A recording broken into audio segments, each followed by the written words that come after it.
अज़ीदर हाथ करी चौहान अज़ीदर हाथ करी असांजी पुत्र भई कैद करे हिक साल खफोई घुराए चौहान अज़ीदर हाथ करी जो सजण समूरा तू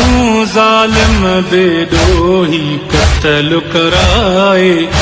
चौहान अज़ीदर हाथ करी असांजी पुत्र भई कैद करे हिक साल खफोई घुराए चौहान अज़ीदर हाथ करी तू पंहिंजी मुताबिक़ हर मोड़ ते हुकुम हलाया अञा ज़ख़्म असांजा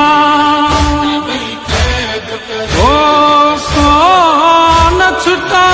तुझे फौज ने पत्थर वसाया इहो जिगर हुया दिल जो एॾा दल भाया तुझे हुकुम जे लाइ परदेस जा विया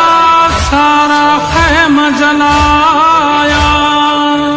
तू घर सारो वालिद वाया मुझे बाबे पाक नमाज़िया जो मज़लूम जे सारे ख़ैमन खे मज़लूम जे सारे ख़ैमन खे तू ज़ालिम बाहि देवाई चौहान अज़ीदर हाथ करी असांजी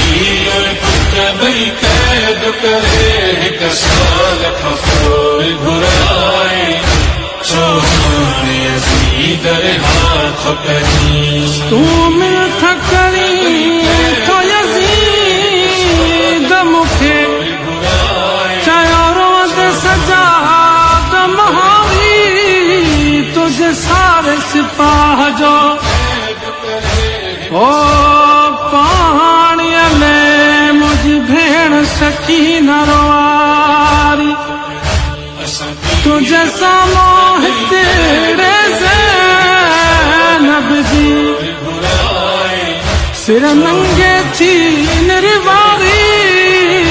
मार तुरनुम हर पेशीअ ते आहे खून अञा बि जारी रत रोवण वारे कैदीअ खे अॼु छाले कुर्सियूं ॾे थो तूं 9 घंटा हिन तख़्त अॻियां तूं 9 घंटा हिन तख़्त अॻियां छॾी मुंहिंजी माउ बिहाए चौहान अज़ीदर हाथ करी असांजी पुत्र भई कैद करे हिक साल खफोई घुराए चौहान अज़ीदर हाथ करी मजबूर असांखे जे थो करी कुल शुहदा जा मूंखे सिर ॾे दुरडे तूं भेण सकीना जा मूंखे कुबरा जा ज़ेवर ॾे हुई जे कपटी मुंहिंजे बाबे जी मौत आहे साउर ॾे ओ वञे वतन ते पाए मुंहिंजी फुफी तहीर वारी तूं चादर ॾे जंहिं कन ज़ख़्मी क्या सकीना जा जंहिंजा जुलटो वा कुबरा जो मुंहिंजी बेवह भेण जी चादर बि मुंहिंजी बेवह भेण जी चादर बि वयो मेरो सिर तो लाहे चौहान अज़ीदर हाथ करी असांजी पुत्र भई कैद करे हिक साल खफोई घुराए चौहान अज़ीदर हाथ करी मुंहिंजी 3 सालनि जी भेण मुई ज़िंदान लतीफ़ चयो सैयद मंसूर लतीफ़ चयो सैयद मां भेण छॾी दफ़नाए सोहाणे यज़ीद रिहा थो करीं असां पीउ पुट ॿई क़ैद करे हिक साल खां पोइ घुराए